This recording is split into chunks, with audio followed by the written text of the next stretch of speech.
El tema de la desigualdad y la discriminación étnica es sumamente importante, por lo que se ha reconocido como tema central en la Agenda Internacional de Derechos Humanos, quedando plasmada en la Declaración Universal de Derechos Humanos, documento del que partió la fundación de la ONU en 1948.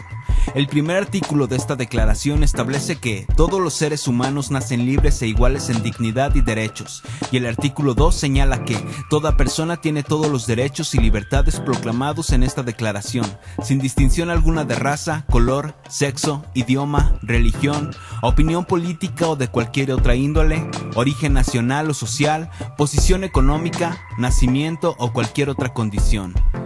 La Declaración de las Naciones Unidas sobre la Eliminación de todas las formas de discriminación racial, creada en 1963, sostiene en su artículo número 1 que la discriminación entre los seres humanos por motivos de raza, color u origen étnico es un atentado contra la dignidad humana y debe condenarse como una negación de los principios de la Carta de las Naciones Unidas, una violación de los derechos humanos y las libertades fundamentales proclamados en la Declaración Universal de Derechos Humanos, un obstáculo para las relaciones amistosas y pacíficas entre las naciones y un hecho susceptible de perturbar la paz y la seguridad de los pueblos. Por otra parte, la Organización de las Naciones Unidas para la Educación, la Ciencia y la Cultura, UNESCO, afirma que todos los seres humanos pertenecen a la misma especie y tienen el mismo origen, nacen iguales en dignidad y derechos, y forman parte de la humanidad, agregando además un elemento importante, el de que todos los individuos y grupos tienen derecho a ser diferentes, a considerarse y ser considerados como tales, siempre y cuando esas diferencias no sirvan de pretexto para emitir o promover prejuicios raciales. En el siglo XIX se encontraba muy difundida la idea de que la especie humana estaba subdividida en razas relacionadas con los diferentes continentes e identificadas con rasgos físicos particulares como color de piel, textura del pelo, forma de la nariz y del cráneo, entre otras. A tales particularidades físicas se asociaban características morales, sociológicas e incluso intelectuales. Así fue que se establecieron supuestas doctrinas científicas que sirvieron para justificar la dominación sobre determinados pueblos y tratos desiguales a los grupos sociales. Sin embargo, a partir del siglo XX, el concepto de raza comenzó a perder sustento científico, pues la biología reconoció que no existían subdivisiones en la especie humana que pudieran ser identificadas genéticamente y a las cuales correspondieran ciertas características físicas, sociológicas, morales o intelectuales distintas. En América Latina, el concepto de etnia hoy se usa más comúnmente para referirse a los pueblos indígenas y el concepto de raza se emplea sobre todo para los afrodescendientes. Sin embargo, también es posible usar el concepto de etnia en relación con los afrodescendientes, pues más allá de la identidad relacionada al fenotipo, en especial el color de la piel, en muchos casos también ellos presentan algunas o la mayoría de las características que comúnmente se utilizan para reconocer a los pueblos indígenas, tales como la lengua, historia y religión.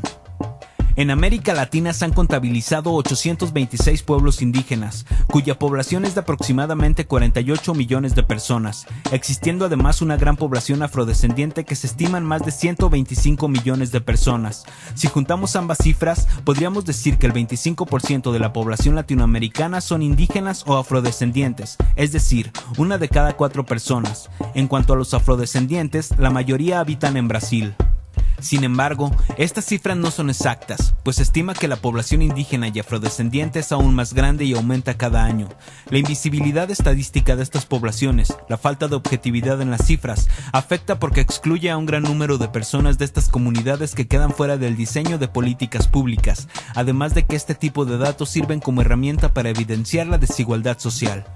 Cuando hablamos de desigualdad es importante hablar de pobreza, situación que afecta a 168 millones de personas solo en América Latina, de las cuales 70 millones se encuentran en situación de indigencia. Lo que es preocupante es que las cifras se han mantenido o han cambiado de manera negativa con el paso de los años, lo que denota que toda esa gente se mantiene en la misma situación de pobreza. La Comisión Económica para América Latina y el Caribe, CEPAL, afirmó que en el 2015 el número de personas en situación de pobreza e indigencia aumentó considerablemente. Los sectores indígenas y afrodescendientes son los más afectados por la pobreza o la indigencia, sobre todo las comunidades indígenas, pues es evidente que carecen de medios que les favorezcan para obtener ingresos que les permitan mantener a sus familias. Y si a esto le agregamos una perspectiva de género, la situación se vuelve aún más preocupante, pues de acuerdo a datos de la CEPAL, las mujeres indígenas suelen ganar mucho menos que los hombres indígenas por la posición que ocupan las mujeres en sus comunidades. Siguiendo casi el mismo patrón pero a menor escala, las comunidades comunidades afrodescendientes.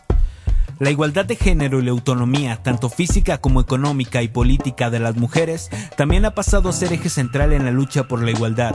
La situación de pobreza que padecen las comunidades indígenas se da a partir de diversos factores en los que se involucran cuestiones de género, entre ellos el hecho de que es más fácil para un hombre encontrar una fuente de ingresos que para una mujer, además de enfrentarse a prejuicios raciales y de género que aún imperan en la sociedad. Otro factor importante es la educación, pues las mujeres de muchas comunidades indígenas no toman estudios o se ven orilladas a abandonarlos, manteniendo así un bajo nivel educacional, recurriendo a trabajos domésticos como única fuente de ingresos.